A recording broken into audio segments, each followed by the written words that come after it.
la nuit du mardi 3 novembre 2015, un Boeing 747 de la compagnie Royal Air Maroc, immatriculé EICSY, en provenance de Casablanca, vol AT764, arrivé prévu à Paris-Orly à 4h15, s'est écrasé sur la centrale nucléaire du Blayais, située sur la commune de Brault et Saint-Louis, dans le département de la Gironde. Il y avait à son bord 2 pilotes, personnel navigant technique, 4 hôtesses stewards, personnel navigant commerciaux, 140 passagers dont 2 bébés. Il n'y a eu aucun survivant. Le rapport d'enquête du BEA, Bureau d'enquête et d'analyse pour la sécurité de l'aviation civile, mentionne que l'avion a bien décollé de Casablanca à 1h50. Il a pris rapidement de l'altitude et le copilote a branché le pilotage automatique. L'avion est entré dans l'espace aérien contrôlé par le Centre national de Mérignac à 2h48. À 2h55, le pilote a constaté qu'un de ses altimètres indiquait le niveau FL 250 et l'autre le niveau FL 210, soit à un écart de 1320 mètres d'altitude. Il a prévenu le centre régional de Bordeaux qui lui a demandé de faire vérifier son altitude par le centre de contrôle militaire. À ce moment, le pilote automatique et la manette des gaz se sont désengagés. 57 secondes plus tard, l'alarme de décrochage se déclenchait et le pilote a demandé à Bordeaux-Mérignac, aérodrome de désengagement prévu en cas de difficulté, d'accueillir l'aéronef qui perdait rapidement de l'altitude.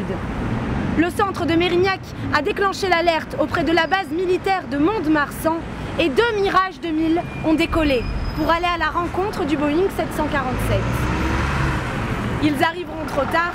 À 3h48 minutes 24 secondes, les écrans radars ont perdu l'appareil qui s'est écrasé comme une pierre sur les réacteurs 1 et 2 de la centrale du Blayais. Une énorme explosion entendue jusqu'à Bordeaux a retenti et un gigantesque panache de fumée bleue s'est élevé au-dessus de la ville de Blaye. Aujourd'hui, lundi 4 juin 2018, nous jugeons au nom du peuple français l'industrie électronucléaire française, représentée ici par monsieur le très haut commissaire à l'énergie nucléaire civile, monsieur de Pessac François, directeur président du très haut commissariat à l'énergie nucléaire civile, pour risque causé à autrui, non-assistance à personne en danger et homicide involontaire. Involontaire? Je vous demande pardon, madame le procureur. C'est rien, monsieur le président, mais s'agissant des pratiques des industriels de l'atome, le terme involontaire me laisse tomber. Je vous en prie, madame le procureur, laissez au moins les débats commencer avant de nous faire part de vos conclusions. Déstabiliser la cour par n'importe quel moyen entre dans sa stratégie. Je vous en prie, maître. Ce procès est suffisamment sensible et s'annonce suffisamment compliqué pour que chaque chose se fasse en son temps. Un peu de discipline, s'il vous plaît. Je rappelle que l'audience civile sera disjointe du procès pénal en raison du nombre très élevé de parties civiles, les familles des victimes, dont le nombre s'élève à ce jour à 40 000. Vous avez raison, maître, nous ne sommes pas à quelques dizaines de milliers de morts. S'il vous plaît, je vais donner lecture de l'acte d'accusation et je vous prie de ne pas m'interrompre.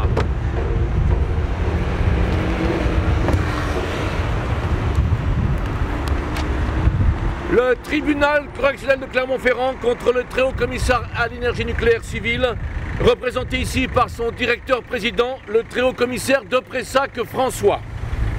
Le très haut commissariat à l'énergie nucléaire civile est accusé d'avoir disséminé sur le territoire national 58 réacteurs nucléaires à des fins de production d'énergie électrique au mépris de la sécurité vitale des populations humaines, animales et végétales environnantes. Le crash, le 3 novembre 2015, du vol Royal Air Maroc Casablanca-Paris sur la centrale nucléaire du Blayais en Gironde a mis en lumière de façon tragique l'ampleur du risque encouru par ces populations et les conséquences à ce jour non calculables de cette catastrophe. À ce titre, le prévenu est poursuivi pour risque causé à autrui au titre de l'article 223 alinéa 1er du Code pénal. En outre, l'accident a mis en lumière, et c'est là le deuxième chef d'accusation, la non-assistance à personne en danger, punie par l'article 223 alinéa 6 du Code pénal, l'incapacité totale des autorités à venir en aide aux victimes directes, indirectes et à venir, et à garantir la santé et même la vie des personnes touchées. Par imprudence. Il serait plus juste de dire par cynisme, par dégueulasserie. Madame le procureur. Par enculé. Madame le procureur. Excusez-moi. Monsieur de Pressac, veuillez vous lever et décliner vos identités et qualités. Mon client, de par la position élevée qu'il occupe au sein d'un important organigramme d'État, ne peut répondre à la sollicitation du tribunal. Oh non, ça ne va pas commencer. Mon client désire invoquer le secret défense. Je vous demande de décliner votre identité. Ce n'est même pas secret défense, votre identité. Nom, prénom, date de naissance, profession. Mon client s'appelle de Pressac, prénom François. Né à Autun le 6 janvier 1948, il occupe les fonctions de très haut commissaire à l'énergie nucléaire civile, poste 25 67 92 A' du tableau. Le tableau. Le tableau. Quel tableau? Le tableau. Que sa persistance à ne pas répondre aux questions risquerait de rendre les débats quelque peu compliqués. Mon client tient à souligner qu'il n'a pas demandé à assister à ce procès. Votre client n'assiste pas à ce procès, maître, il en est le prévenu. Mon client ne reconnaît pas la légitimité de ce tribunal. Ce tribunal le juge au nom du peuple français.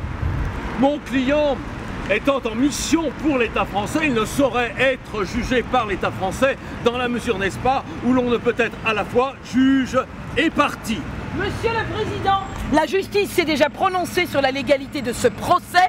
Nous n'allons pas passer des heures à subir les manœuvres dilatoires de la défense. Si ce sont des manœuvres dilatoires. Passons à présent à l'examen des faits tels qu'ils se sont déroulés depuis le 3 novembre 2015.